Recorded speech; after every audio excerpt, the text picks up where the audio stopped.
Buenos días, amados hermanos. ¿Cómo están el día de hoy? Vamos a continuar con nuestra serie que termina hoy. Me he tomado el tiempo de grabar estas sesiones para que usted pueda quizás con tiempo verla despacito, verla un poco más tranquilo y hacer sus anotaciones y poder crecer en cuanto a la palabra del Señor, mis amados hermanos. Voy a enfocarme hoy en Hechos 2. La semana pasada estuvimos tratando algunos temas en Hechos capítulo 1, hoy en Hechos 2, pero dejamos un pendiente la clase pasada. ¿Alguien se acuerda cuál fue el pendiente o la tarea que les dejé? De Hechos 1, 21, de cuáles eran los requisitos que los apóstoles tomaron en cuenta para seleccionar el sucesor de Judas. Si quieres vamos ahí, lo voy a pasar por encimita, pero la idea es que usted después quizás tome este video y el de la clase pasada y lo estudie en su casa. Hechos 1:21 dice, hablando aquí los discípulos acerca de la estrategia que iban a seguir para seleccionar el sustituto de Judas. Dice, es necesario pues que de estos hombres que, número 1, han estado juntos con nosotros todo el tiempo. El discípulo que debería ser el reemplazo de Judas debía haber estado todo el tiempo con ellos. Ahora, siempre le he dicho que trate, amados, de hacerles preguntas al texto. Pregúntele al texto y seguramente el texto le va a responder algo. Yo preguntaría aquí, bueno, tú me dices que los que han estado juntos con nosotros todo el tiempo, ¿a qué tiempo te refieres? Bueno, dice, comenzando desde el bautismo de Juan hasta el día que entre nosotros fue recibido. Vean que ahí, en el requisito número 2, hay un desde hasta un hasta, mis amados, y no nos podemos salir de ahí. Y ellos no se salieron de ahí. A veces la palabra de Dios dice cosas que quizás no son gravosas, digo gravosas entre comillas, porque la palabra de Dios es deliciosa y más dulce que la miel, pero es gravosa para el que no quiere seguir las instrucciones de la Biblia. Y requisito número 3 es que hayan sido testigos juntos con nosotros de su resurrección. Entonces, en su casa lea esto detenidamente. Requisito número 1, que hayan estado con nosotros todo el tiempo. ¿Cuál tiempo? Bueno, comenzando desde el bautismo de Juan hasta el día que entre nosotros fue recibido arriba. Y más abajito dice que haya sido testigo de su resurrección. Ahora, a veces pensamos que Pablo era parte de los 12 y Pablo no podía cumplir. Quizás si usted es un poco crítico y está poniendo atención y usted se pregunta, no tenga miedo en preguntar, tú me dirías, bueno, Norberto, si esto que tú estás diciendo es así, entonces ¿por qué después de la elección de, creo que fue Matías, que sustituyó a Judas, hubo un nuevo apóstol? Te estás contradiciendo. Bueno, Pablo no cumplía estos requisitos a la hora de encontrar el 12º apóstol, pero sí cumplió los requisitos un poquito más allá, y yo lo voy a leer después en su casa, véalo con atención. Pablo fue apóstol porque, número 1, les voy a dar 9 razones. Número 1, Jesucristo lo llamó directamente. Eso está en Gálatas 1:1. También porque Jesucristo se le apareció personalmente. Hechos 26:16. Él, aunque no vio a Jesús resucitado como los discípulos aquellos días, sí lo vio porque Jesús se le apareció personalmente. Y eso lo vemos en 1 Corintios 9:1. Además, en el relato de Ananías hay algo muy curioso que valida a Pablo. Cuando el Señor Jesucristo va y habla con Ananías y le dice, mira, allá hay un hombre que necesito que vaya y que lo traigas y que lo instruya, tómalo como parte de la manada. Ananías dice, Señor, pero ese Pablo es el asesino, el perseguidor nuestro. Dice, ve y haz lo que te digo, porque instrumento escogido me es este. Quiero que sepa, mi amado hermano, que eso está en Hechos 9:15, pero hoy día usted y yo también, a pesar de no ser apóstoles, somos instrumentos escogidos. Y quiero dejar algo claro, nosotros no somos apóstoles con A mayúscula, pero somos apóstoles con A minúscula, porque un apóstol es quien habla en nombre del Señor, quien lleva un mensaje del Señor. ¿Cuántos de nosotros llevamos el mensaje de salvación del Señor a las naciones? Si usted no lo está haciendo, usted entonces no es apóstol ni con A mayúscula ni con A minúscula. Ponga esto en mente. Pero también, punto número 6, punto número 5, Jesús lo envió a los gentiles, Hechos 22:21. Número 6, los apóstoles reconocieron su autoridad. Si él no hubiese sido apóstol, el hombre del Nuevo Testamento fue Pablo. El número 7, recibió revelación directa, Gálatas 1:12. Hizo señales de apóstoles, 2 Corintios 12:12. Fue un apóstol nacido fuera de tiempo. Él mismo le dice, yo el último, como abortivo.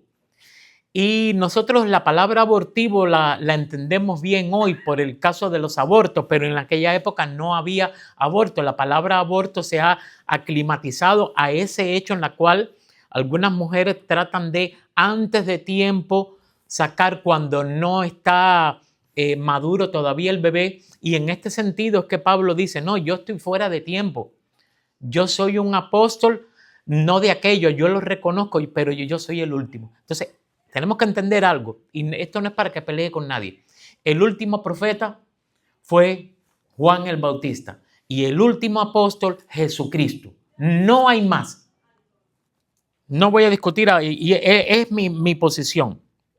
Ahora, vamos a entrar ahora sí en el capítulo 2. Padre, te doy gracias por tu hermosa palabra, que es viva y eficaz, y es verdad, y es el medio que cuando el Señor Jesucristo te oró, dijo que no santificara en tu palabra. Y después dijo, porque tu palabra es verdad. Ayúdanos, Padre, a entenderla, no para contender, sino para entender mejor tu carácter, Padre, y estar atento, Señor, estar en la brecha, porque el evangelio, Padre, se ha diluido y eso me da tristeza, Padre. Y que este pueblo que está aquí quiere alabarte, quiere honrarte, quiere servirte, y como mejor se puede hacer es como hacían los hermanos de Berea. Yo espero que ellos también estén aquí viendo a ver si las cosas que yo digo son verdad o no. Te doy gracias por esta iglesia en el nombre de Jesucristo. Amén. La semana pasada quiero hacer otra pequeña introducción, porque la semana pasada vimos Hechos 1 y ahora vamos a ver Hechos 2, y creo yo que no hay dos capítulos en la Biblia que estén uno más dependiente del otro como la dependencia que hay entre Hechos 1 y Hechos 2. En el capítulo 1, los discípulos estaban esperando la venida del Espíritu Santo. En el capítulo 2, el Espíritu Santo viene. En el capítulo 1 estaban esperando que la iglesia naciera. En el capítulo 2 la iglesia nace. En el capítulo 1 los discípulos fueron equipados. En el capítulo 2 fueron capacitados. En el capítulo 1 los creyentes fueron retenidos, se les dijo, esperen aquí, pero en el capítulo 2 le dijeron, vayan y prediquen el evangelio, y salieron a predicar el evangelio a todas las naciones. Ahora, sería muy pretencioso para mí en los 40 minutos que nos quedan hacer un análisis exhaustivo de Hechos 2. Eso ni los maestros, los doctores, los más eruditos de la Biblia han podido en 45 minutos explicar Hechos 2. Por tanto, yo voy, como siempre digo, a vuelo de pájaro, tomar alguna de las cosas que dice ahí. Quiero tomar alguna de las cosas que más mal se han interpretado para compartirla con ustedes. Porque, por ejemplo, el Señor le dijo a Pedro, a ti te daré las llaves del reino de los cielos. Y el reino de los cielos se inició en Hechos 2. Y ciertas líneas de cristianismo que se llaman cristianos han tomado esto como que al Señor Jesucristo decirle a Pedro, a ti te daré ya las llaves del reino de los cielos, eres el Papa. Pedro es el Papa. Pero no quería decir eso. ¿Qué es lo que hace una llave? Abre una puerta, pero cuando se abre la puerta, ¿cuál es el paso que sigue? Entrar. Y entiendo yo, donde yo he estudiado, que lo que abre el reino, la llave que abre el reino de los cielos, es el evangelio. No veo otra. Por eso, en Hechos 2, Pedro se para. Ese Pedro, el impulsivo, el que cogía un machete y cortaba una oreja, el que le trató de impedir a Jesús que muriera, el Pedro que cuando en la transfiguración vio aquello tan bonito que quiso que ese momento quedara eternamente. Decimos, Señor, hagamos aquí unas tienditas de campaña y quedémonos aquí eternamente.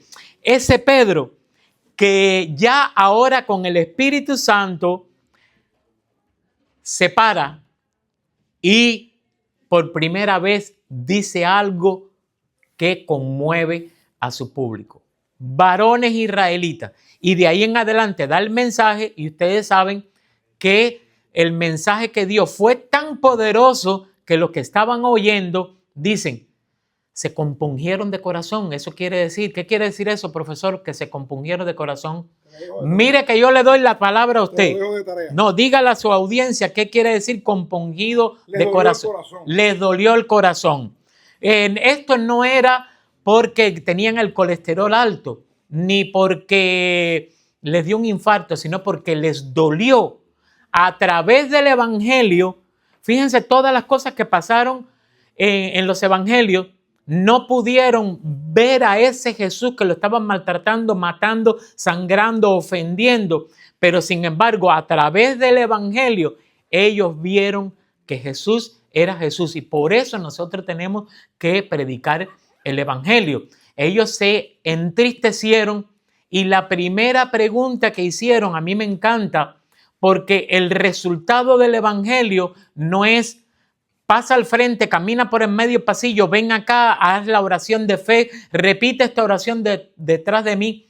Nosotros debemos llevar a las personas al arrepentimiento, porque el que está compungido de corazón, está compungido de corazón al ver que estaba actuando mal. Y ya el evangelio del arrepentimiento no se predica en ninguna iglesia. Es duro, a la gente no le gusta.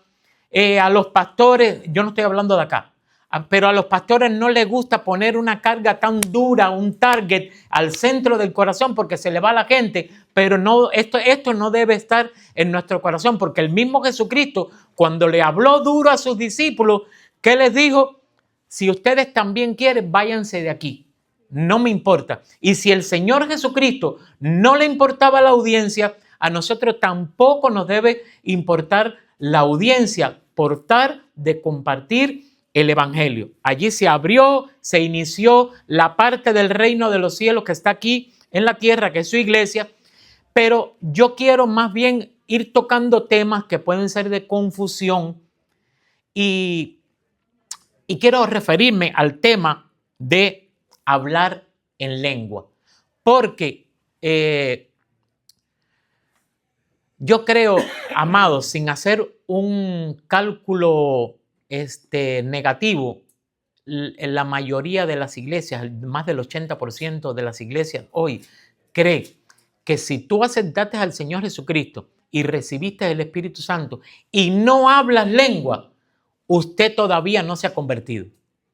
¿O no, profesor? ¿Alguien acá piensa que eso es así? La idea que tienen, eso es predominante mucho en las iglesias, ¿cómo se llama? Las iglesias pentecostales, que hacen mucho énfasis en el Espíritu Santo. Sí. Y entonces piensan que las otras iglesias como los episcopales, los metodistas y los bautistas, lo que tienen es un ritualismo. Sí, y que somos iglesia fría, ellos lo dicen. Pero yo quiero argumentarles esto con la palabra de Dios. Quiero que ustedes vean que la Biblia nunca habla de una historia en la cual los ungidos por Dios se hayan puesto a hablar, como decimos los cubanos, una jerigonza inentendible, una glosolalia. Si usted ve la gente que supuestamente habla en lengua, utilizan 3 sílabas. Es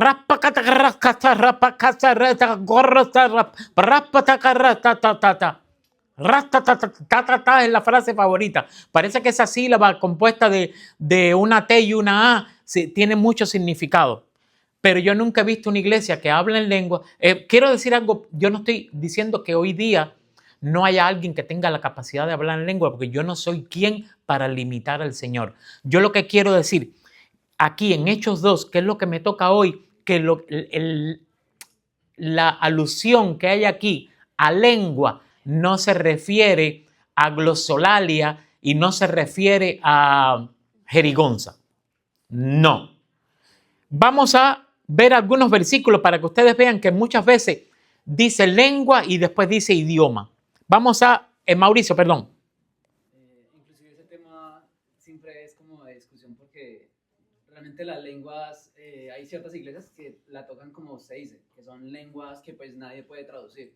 Pero realmente las lenguas a las que hace relación fue cuando pasó lo del Espíritu Santo en Capernaum, que iban pasando personas de otras ciudades y los que estaban ahí hablaban esos idiomas. Entonces esas lenguas hacen relaciones a un idioma. Inclusive en Corintios 1, del 14 al 27, dice que si alguien va a hablar en lenguas, que haya un traductor para que puedan entender. Tráiganme un video la próxima semana donde hayan visto una iglesia pentecostal con alguien hablando en lengua y alguien al lado traduciendo. Hermano Néstor. Un minuto, con todo respeto. Adelante, hermano. Hermano maestro, hay tabús ministeriales y creencias, ¿verdad? Mitos ministeriales que se han venido esparciendo a través de los años, que son mentiras y las han convertido en verdades, porque se han repetido tantas veces que la gente ¿qué? Lo ha creído. Y lo que usted dice, muchos dicen de que nosotros no tenemos el Espíritu Santo porque no hablamos en lengua. En 1 Corintios capítulo 14, si no me equivoco, lean ese capítulo donde Pablo se enfoca y explica que la lengua es un don y que es más importante tener que, dice, el discernimiento del espíritu que el hablar lengua, porque si usted habla en lengua y no hay alguien que la traduzca, digamos, que la interprete, la edificación nada más es para la persona misma. Pero si no hay un intérprete, es como que yo traiga aquí a una persona que hable en chino, en hebreo, en cualquier lugar, o sea, cualquier idioma, y no haya quien la traduzca. Correcto. Entonces, la edificación es solamente para quien la habla y no para el que la escucha. Amén. Pero de que sí tenemos el Espíritu Santo, lo tenemos. Porque en la palabra de Dios usted se puede analizar y va a encontrar ahí si usted está dentro del grupo o si no está. Gracias. Con mucho gusto. Déjenme avanzar un momentico porque me queda media hora. Esther 1:22, rapidito. Esther 1:22. Y alguien que me busque, y después vayan buscando Daniel 1:3. Esther 1:22. Aquí, en esta historia, habla de cuando la reina Basti, que era la mujer principal de Asuero la manda a buscar y ella dice que no. Y entonces la destituyen, la botan como mujer y hacen un decreto a todos los lugares para dejar claro que el hombre, la mujer tiene que obedecer al hombre. Vamos a hablar con el pastor para que haga un decreto igual. Miren lo que dice. Envió carta a todas las provincias del rey, a cada provincia según su escritura y a cada pueblo según su lengua. Todas las lenguas se hablan y se escriben. Aquí no hay jerigonza, esto es idioma. Daniel 1:3. Aquí es de cuando Nabucodonosor trajo a todos los muchachos de allá dice, y dijo el rey Aspenaz, jefe de sus eunucos, que trajesen de los hijos de Israel, del linaje real de los príncipes, muchachos en que no hubiese tacha alguna, de buen parecer, enseñados en toda sabiduría, sabios en ciencia, y que les enseñasen las letras y la lengua de los caldeos. ¿Qué hablaban los caldeos? El acadio y el arameo. Ven, aquí tampoco es jerigonza. Pero voy a ir dando saltitos. Vamos al pasaje que creo yo es el equivalente en el Antiguo Testamento a la venida del Espíritu Santo en Hechos 2. El equivalente en el sentido contrario. Génesis 11. Tenía entonces la tierra una sola ¿qué? Y unas mismas palabras. ¿Qué querrá decir? Si dice una sola lengua, ¿por qué después especifica una sola palabra? Por ejemplo, nosotros en La Habana, la chancleta, le decimos chancleta, por allá donde dice el hermano le dicen cutara. ¿Sí o no? ¿Y por qué tú me miras a mí te ríes? Porque tú eres del otro lado. Pero en los mismos pueblos de ustedes, en República Dominicana, por ejemplo, yo me llamo Norberto. Cuando yo trabajé en una agencia de empleo, todo el mundo me decía Norberto. Y unos dominicanos me decían Noibeito, que eran del Cibao. Pero miren acá, ellos hablan el mismo idioma, pero tienen uno, igual que en Colombia, los de la costa y los de Medellín. Voy avanzando. Dice, y aconteció que cuando salieron de Oriente, hallaron una llanura en la tierra de Sinar y se establecieron allí. Y se dijeron unos a otros, vamos, hagamos ladrillos y cosamos con fuego. Y les sirvió el ladrillo en lugar de la piedra y el asfalto en lugar de la mezcla. Y dijeron, vamos, edifiquemos una ciudad y una torre cuya cúspide llegue al cielo. ¿Quién fue el primero que tuvo este sentimiento? De llegar al cielo, llegar a estar al lado de Dios. Satanás. Satanás.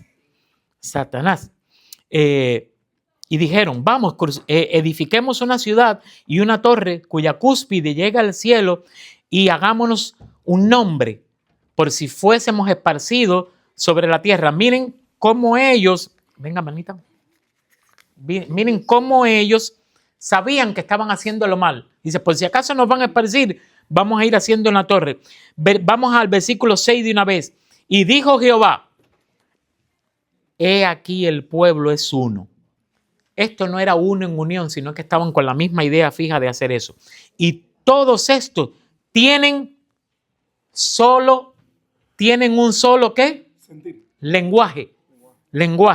Y han comenzado la obra y nada les hará desistir ahora de lo que han pensado hacer. Ahora pues, descendamos, miren, y confundamos allí su lengua. Ahí está hablando de idioma, para que ninguno entienda, él habla de su compañero. Así los esparció Jehová desde allí sobre la faz de la tierra y dejaron de edificar la ciudad. Por eso fue llamado el nombre de ella Babel, porque allí confundió Jehová el lenguaje. Ven que aquí ya habla de idioma de toda la tierra. Hay un predicador que a mí me dio mucha risa que decía, yo me imagino que cuando estaban pasando, fulanito, pásame otro ladrillo, ¿de cuál quiere? De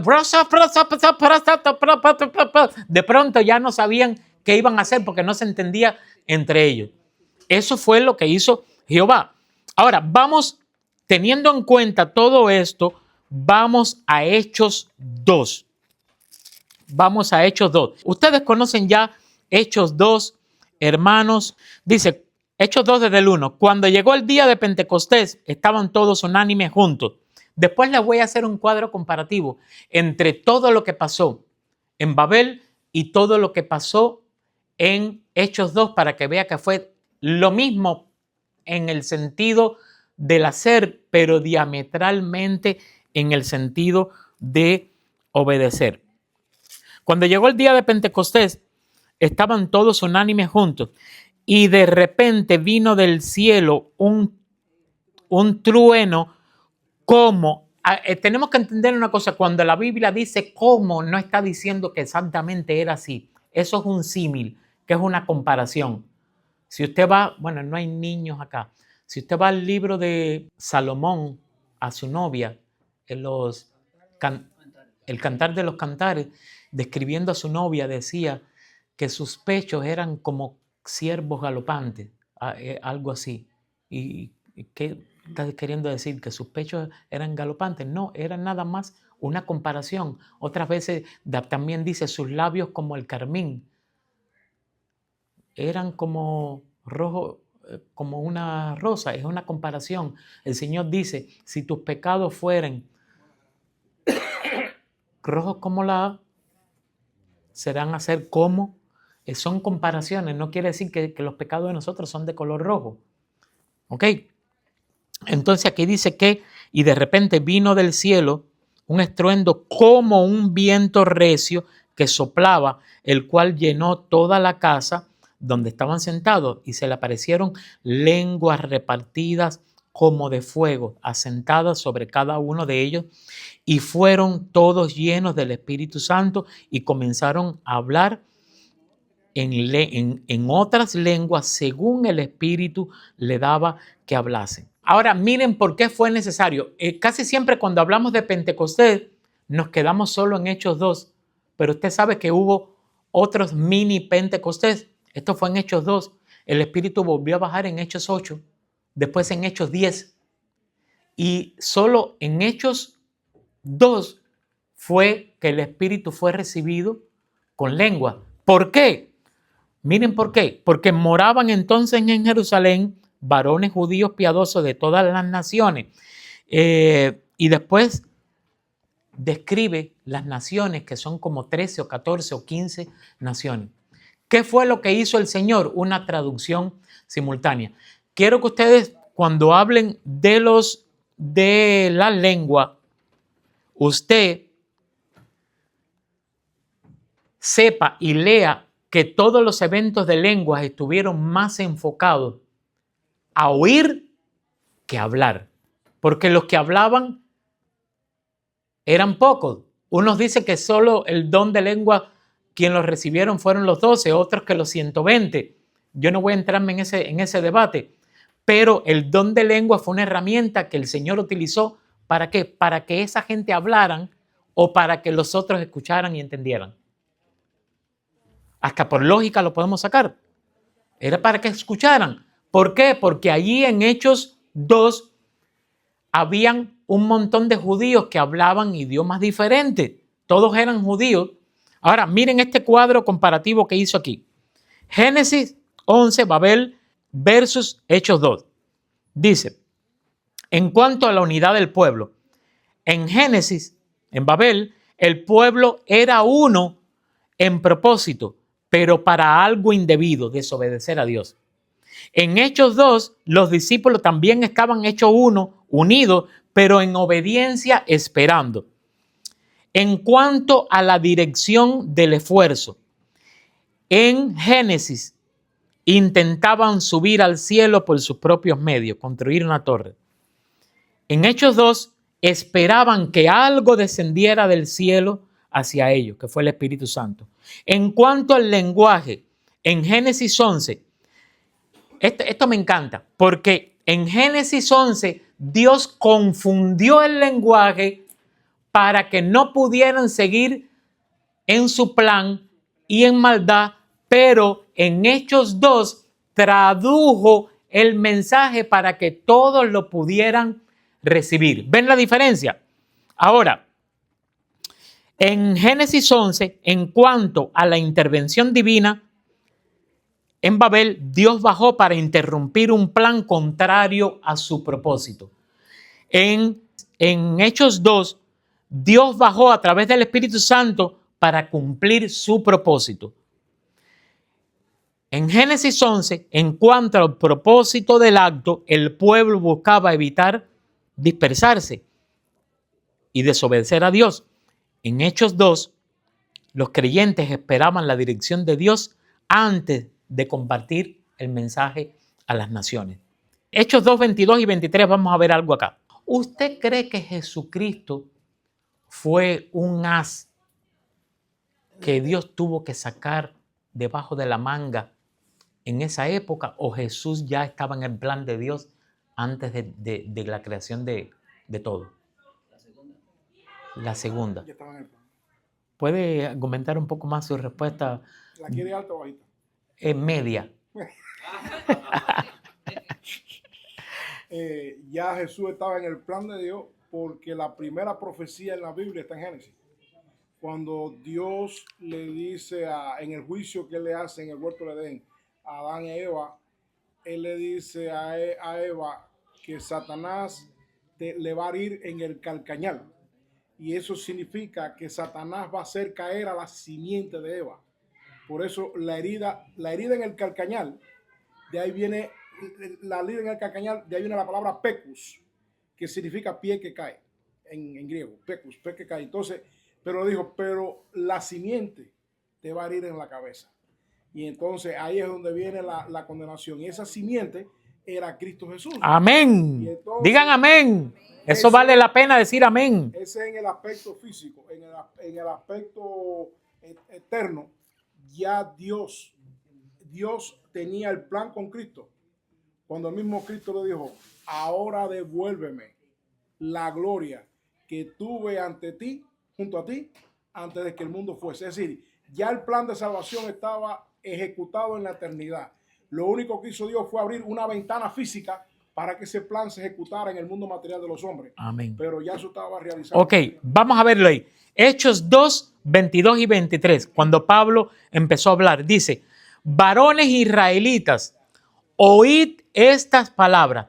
Jesús Nazareno, varón aprobado por Dios entre vosotros con las maravillas, prodigios y señales que Dios hizo entre vosotros por medio de él, como vosotros mismos sabéis. Acuérdense que un profeta tenía que dar señales y milagros. Si no se cumplían, era falso y había que sacarlo y matarlo. Así que muchos profetas del día de hoy están vivos. No, sí.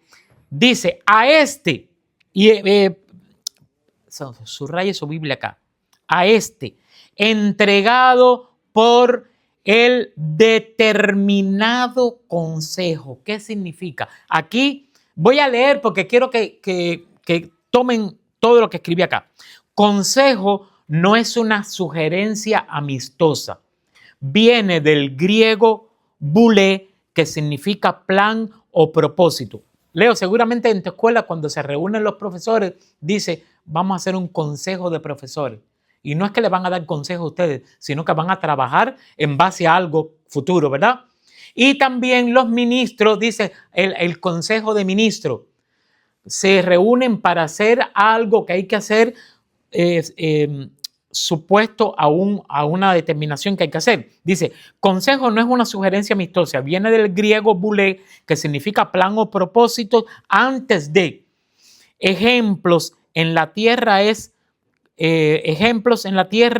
es consejo de profesores para referirse a lo que acabo de decir. Ahora, Dios predeterminó que Jesús moriría una muerte en expiación como parte de su plan preparado de antemano. Esto fue posible debido a que Dios es omnisciente. Por eso dice, no solo dice determinado consejo, sino anticipado conocimiento. Ahí está la omnisciencia de Dios. Dios sabía que nosotros íbamos a fallar. Y no es como los papás nuestros que son primerizos. Ustedes saben, los que fuimos papás por primera vez, lamentablemente no pasamos un curso. Fuimos aprendiendo cuando se nos presentó el problema. pero Dios no es un papá primerizo. Él ya tenía un hijo. Y quiero ponerle unos versículos para sustentar de que Jesucristo, desde antes de la fundación del mundo, antes que Dios separara, como separó en Génesis 1:1, que dijo al principio Dios, todo lo que ustedes saben, ya había habido un determinado consejo, una reunión. Vamos a hacer esto, este es nuestro plan, pero ustedes saben que ellos van a caer. Por tanto, allá, empezando de donde dijo Leo, Génesis 3:15, hijo amado mío Jesucristo, tú vas a ir y tú vas a ir por ello a buscar lo que se va a perder. No se había perdido todavía. Efesios 1. Vamos rapidito a Efesios 1, que quiero que terminar antes que me toquen la campanita hoy. Para no tener que decir, me robaron 5 minutos. Efesios 1. Miren, qué lindo esto, hermano. Si estas palabras a ustedes no le dan ánimo y esperanza, no lo van a encontrar en ningún lado. Estos son 3 versículos o 2 que les voy a nombrar que sustenta que Jesús fue preparado desde antes de la fundación del mundo. Efesios 1, desde el versículo 3 creo que es: bendito sea el Dios y Padre de nuestro Señor Jesucristo, que nos bendijo con toda bendición espiritual en los lugares celestiales en Cristo, según nos escogió en Él antes de la fundación del mundo, para que fuésemos hechos santos y sin mancha delante de Él, en amor, habiéndonos predestinado para ser adoptados hijos. Algún día hablamos de esto. La gente que piensa que Dios predestinó a uno y a otros eso está mal también, porque quien fue predestinado, según lo que vemos hasta aquí, ¿quién fue? Fue Cristo. Y la salvación nuestra está predestinada por Cristo. Mi Dios no es el Dios que dicen ellos, que escogió a uno y a otros los desechó. Eso no es posible, a mí no me cabe en la cabeza. Y hay muchos, inclusive que son bautistas, que son por la línea de Calvino, Juan Calvino. Todos los bautistas que son calvinistas o hipercalvinistas piensan que Dios escogió a uno y a otros los desechó. Dios sí escogió a uno, pero fue a su Hijo Jesucristo, para que todo aquel que en Él crea no se pierda, mas tenga vida eterna. Yo no creo en ese Dios, sí en este. Primera de Pedro 1:20. Primera de Pedro 1:20. Otro versículo que valida esto tremendamente. Primera de Pedro 1:20. Sabiendo que fuisteis rescatados de vuestra vana manera de vivir, la cual recibiste de vuestro Padre, no con cosas corruptibles como oro y plata, sino con la sangre preciosa de Cristo, como de un cordero sin mancha y sin contaminación. Ahora miren lo que dice el versículo 20. Ya destinado. ¿Desde cuándo lo destinaste, Señor? Desde antes de la fundación del mundo. ¿Y cuándo fue que se vio esto, Señor? Manifestado en los postreros tiempos por amor de vosotros. Y mediante el cual creéis. Y mediante el cual creéis en Dios, quien le resucitó de los muertos y le ha dado gloria, para que vuestra fe y vuestra esperanza sea en Dios. ¿Cuántos dicen amén? Amén. Ok. Les voy a decir, voy a decirle algo más chocante. Quien mató a Jesucristo o quien lo hizo que muriera no fue Judas. Judas nada más hizo lo que le tocaba, que era entregarlo. Quien hizo que Jesús muriera por nosotros no fue su pueblo, ni el Sanedrín, fue su Padre. Él lo predestinó de antemano. Y usted dice, ¿por qué? Porque esa fue la forma que a Él le plació para perdonar nuestros pecados. Nuestros pecados, que eran tantos, debían ser perdonados solo con un sacrificio muy grande. Y Dios lo predijo así. Ya sé cuál versículo vas a decir. No, voy a explicar algo un poco más. Dale pues. Un minuto. El punto es que de la manera que el hermano habla, ¿no? Muchos quizás pensarán, entonces Dios es malo, porque sacrificó a su hijo, ¿no? ¿Sabes? Lo condenaron al sacrificio y no fue Satanás, y no fue Sanedrín, y no fue los gentiles. El punto es este, y eso que el hermano ha analizado, yo he meditado mucho en eso, tiempo. Y a la conclusión que el Espíritu Santo ha puesto en mí es esta, hermano. Satanás desafió a Dios en los cielos, ¿sí o no? Sí, ¿No lo desafió? sí. Lo desafió. Esto me lo van a- Y lo desafió. Y cuando él es arrojado de los cielos, ¿a dónde vino? A la tierra. Y específicamente al Edén. ¿Sabes? Él no fue a la tierra Cuba. Él fue a dónde? A los límites de los ríos Tigre y Éufrates, que es donde estaba más o menos localizado el Edén. ¿Y por qué fue allí? Porque él quería poner en bochorno a Dios. ¿Y por qué lo quería poner en bochorno a Dios? Porque él iba a hacer caer al hombre, aquel que había sido hecho ¿qué? A imagen y semejanza de Dios. Y por lo tanto, las huestes celestiales, porque acuérdense que ya el mundo espiritual estaba hecho. Las huestes celestiales, si el hombre fue hecho a imagen y semejanza de Dios, y el hombre desobedece a Dios y cae, las huestes celestiales no se cuestionarían a Dios. Por supuesto que se lo cuestionarían. Dirían, pero ¿cómo este ser que fue hecho bueno en gran manera, que fue hecho a imagen y semejanza de Dios, desobedece a su propio creador y cae? Y cae porque Satanás lo hizo caer. Entonces, ¿dónde estaba el poder? En Satanás, en Dios. ¿Me estás entendiendo lo que estoy hablando? Entonces, por eso es que Dios no destruye a Satanás. Porque muchas veces me pregunté, ¿y por qué Dios no se paró del trono y chasqueó y destruye a Satanás? ¿Lo podía hacer o no lo podía hacer? ¿Por qué lo arroja a la tierra? Y viene Jesús. Jesús viene, y lo dice Hebreos 2:16. Jesús viene y él pudo haber venido en el Espíritu, ¿sí o no? Porque por él y para él fueron hechas todas las cosas, ¿sí o no? Pero ¿por qué vino como tú y como yo? Para hacer justicia. ¿Y saben cuál fue la justicia de Jesús? Que le demostró a las huestes celestiales, que le demostró a todos que ese hombre que Dios hizo, que en el momento que lo hizo era un ser inmortal. ¿Era un ser qué? Perfecto. Porque el hombre cae y se hace mortal después que desobedece, ¿sí o no? Y dice la palabra que Jesús vino ¿qué? A la verdad él vino en santidad, ¿sabes? Él fue concebido del Espíritu Santo, pero habitó en un cuerpo ¿qué? Mortal. ¿Lo dice la palabra o no lo dice? Habitó en un cuerpo mortal. ¿Y cómo lo sabemos que habitó en un cuerpo mortal? Ah, porque tuvo sed, porque tuvo hambre, porque lloró, porque todo, él se manifestó como nosotros, por eso es el juez del tribunal. ¿Me entienden? Entonces, ¿qué hizo? Jesús estando aún en un cuerpo mortal, vamos a decir en un cuerpo caído, Jesús estando en la condición en que estuvo, fue tentado en el desierto. O sea, Adán y Eva no fueron tentados en el desierto, fueron tentados en el paraíso. Jesús fue tentado en el desierto, pasó 40 noches pasando hambre. Y cuando Satanás trató de hacer lo mismo que hizo con Adán y Eva, siendo Jesús un ser humano, un hombre, con forma mortal, ¿obedeció o desobedeció? Obedeció. Profe, La obediencia no termina ahí. déjame terminar. Conclusión.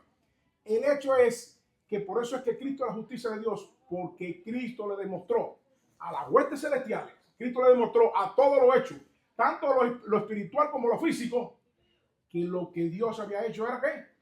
Perfecto. Y por eso es que Dios lo levanta ¿de dónde? De la muerte, le devuelve el cuerpo de gloria que nos dio a nosotros y lo sienta a la diestra hasta que ponga a todos sus enemigos por estrado de su pie. Por eso es que Cristo es la justicia de Dios en los cielos y en la tierra. Mediante su sangre hizo la paz. Que el Señor bendiga. Profesor, una pregunta para usted que es profesor de español. La letra I, ¿para qué se usa en español? La letra I, ¿la latina o la griega? La Y. Ah,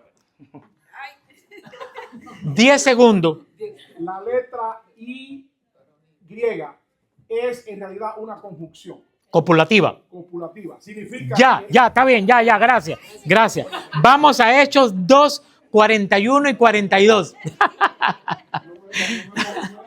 Qué bueno tener gente, porque hermanos como el hermano Néstor, el hermano Leo, el hermano Fidel, el pastor, hace que uno tenga que prepararse. Uno no puede venir aquí a decir barrabasadas.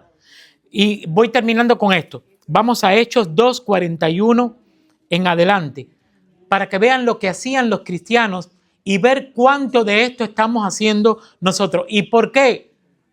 Leo, oye, ¿por qué te pregunté de la I? Porque de Hechos 2, entre el versículo 41 y 42, hay 13 I.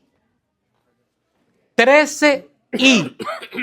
Y miren, y pensemos a ver cuántas de estas cosas seguimos haciendo nosotros. Yo creo que sí. Dice, versículo 41, Hechos 2. Así que los que recibieron su palabra fueron bautizados y se añadieron aquel día como 3,000 y perseveraban en la doctrina de los apóstoles, en la comunión unos con otros, en el partimento del pan, que esto es una forma de hablar de la cena, un hebraísmo, y en las oraciones. Si usted coge todos esos sí, son 13.